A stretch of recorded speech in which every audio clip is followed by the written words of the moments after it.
अस्सलाम वालेकुम दोस्तों, क्या हाल है। उम्मीद है आप दोस्त खैरियत से होंगे। मैं हूं Mohammad Haris from Haris racing pigeon loft Multan से। आज मैं आप दोस्तों के साथ हाजिर हुआ हूं एक नई वीडियो के साथ। आज की वीडियो में मैं आप दोस्तों के साथ डिस्कस करूंगा डाइजेस्टिव सिस्टम कैसे काम करता है और ये डाइजेस्टिव सिस्टम क्या होता है। तो ये एक खुराक का सिस्टम होता है कि हम जो भी खुराक खाते हैं वो किस किस मरहले से गुजरती है, क्या क्या प्रोसेस होता है, वो कैसे जो है वो हजम होती है, कैसे हमारे खून में शामिल होती है, किस तरह से जो है वो हमारी बॉडी को जाके ये लगती है।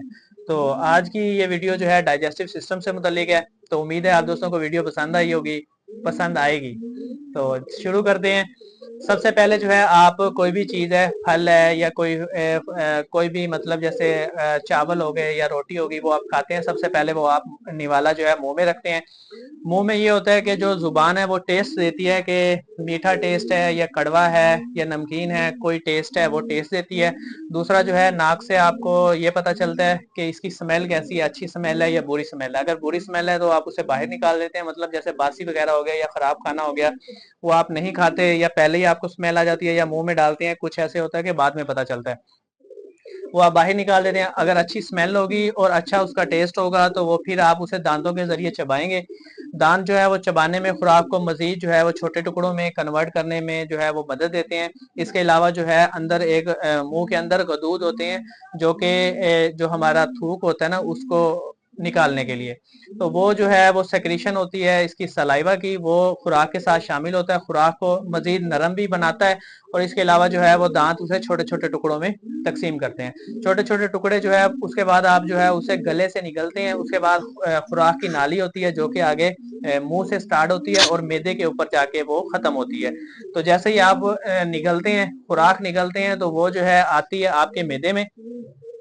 मैदे के ऊपर जो है खुराक की नाली के एंड में और मैदे के ऊपर एक मतलब गेट लगा होता है, उसके जरिए जो है वो खुलता है, तो खुराक आपकी मैदे में चली जाती है। मैदे में जाती है तो मैदे में जो है हाइड्रोक्लोरिक एसिड एक आप ऐसे समझेंगे, हाइड्रोक्लोरिक एसिड जो है वो एक तेजाब होता है जो कि मैदा जो है उसे खारिज करता है। जैसे ही खुराक अंदर आती है मैदा वो तेजाब खारिज करता है, वो तेजाब के जरिए जो है उसे गलाया जाता है खुराक को। मजीद गल के तो जो है वो उस मैदे के बाद आगे होती है छोटी आंत, तो छोटी आंत में वो खुराक जाती है।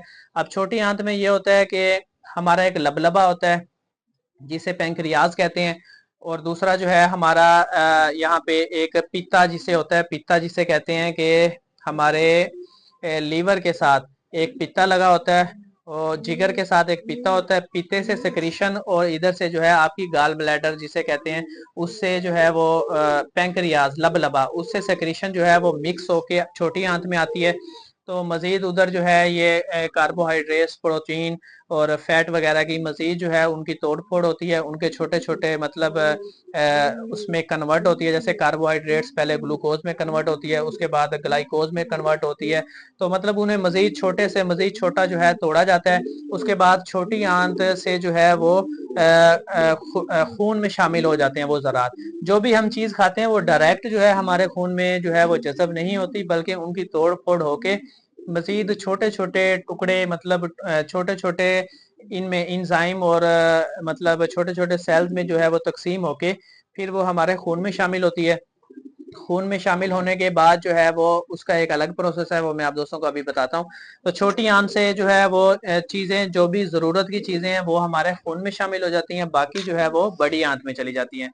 अब बड़ी आंत में ये है कि पानी वगैरह जो है, नमकियात हैं, मिनरल्स हैं, ये सारी चीजें जो है ये बड़ी आंत में जाके जज्ब होती हैं, ये भी खून में शामिल हो जाती हैं। बाकी जो बचता है वो फुजला होता है, वो हम जो है वो हमारे जिस्म से जो है वो खारिज हो जाता है।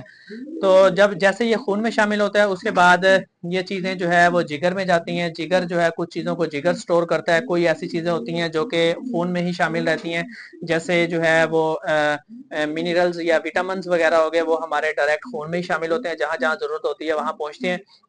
बाकी चीजें जितनी जिगर स्टोर कर सकता है वो जिगर स्टोर करता है। वैसे जो ग्लूकोज वगैरह हमारे दिमाग को या जिस्म को जरूरत होती है, जो जो चीज जहां जहां जरूरत होती है, वो हमारे खून के जरिए पूरे जिस्म तक, हर हर एक एक हिस्से तक जो है वो खून के जरिए पहुंचती है। जिस हिस्से को मतलब जो चीज जरूरत होती है वो उसे अपने अंदर ले लेता है। उसकी मतलब नशोनुमा जैसे हो गई बच्चों की, जैसे मतलब हम बड़े हैं, हमें तो सिर्फ ताकत के लिए या जो हम काम कर रहे हैं उसके लिए उतनी ताकत चाहिए, लेकिन बच्चों में ये होता है कि खेल कूद के लिए भी उन्हें ताकत चाहिए होती है, इसके अलावा ग्रोथ के लिए भी। हमारी तो एक टाइम आता है, उसके बाद हमारी जो जैसे हड्डियों की ग्रोथ है या एक कद है वो एक टाइम पे रुक जाता है, उसके बाद हमें उतनी ही चीज जरूरत होती है जितनी डेली बेस पे हम काम कर रहे होते हैं। लेकिन बच्चों को ग्रोथ के लिए जरूरत होती है, उन्हें इसीलिए जो है वो अच्छा खाना पीना और हेल्थी खाना पीना देना चाहिए। मतलब ऐसी चीजें इस्तेमाल नहीं करवानी चाहिए जो कि नुकसान दें, बच्चों को नुकसान दें। तो इन चीजों से बचना चाहिए। तो ये वो प्रोसेस होता है जिसमें जो है हमारी जो भी हम खुराक खाते हैं उनकी तोड़ फोड़ होके, जैसे छोटे छोटे फैट, प्रोटीन, लिपिड्स वगैरह में, इसी तरह जो है विटामिन हो गए, मिनरल्स हो गए, वो हमारे खून में शामिल होती हैं। दिल जो है ये काम करता है कि खून को पूरे जिस्म में पहुंचाने का काम करता है। उसके जरिए खून के जरिए ही हमारे पूरे जिस्म में जो जो चीजें हैं, टांगे हैं हमारे, या पाँव की उंगलियां, या हाथ की उंगलियां, या सर है, दिल है, फेफड़े हैं, गुर्दे हैं, इन सब जगहों पे खून पहुंचता है। खून के जरिए ही ऑक्सीजन जो है पूरे जिस्म को मिलती है और खुराक जो है पूरे जिस्म को मिलती है। तो उम्मीद है कि आप दोस्तों को ये वीडियो पसंद आई होगी। अगर वीडियो पसंद आई तो वीडियो को लाइक कीजिएगा, अपने दोस्तों के साथ लाजमी शेयर कीजिएगा। मैं हूं आपका दोस्त Mohammad Haris from Haris racing pigeon loft Multan से। मजीद वीडियोस के लिए मेरे साथ बने रहिएगा, तो इंशाल्लाह आप दोस्तों को फायदा होगा। अस्सलाम वालेकुम वरहमतुल्लाहि वबरकातुहू।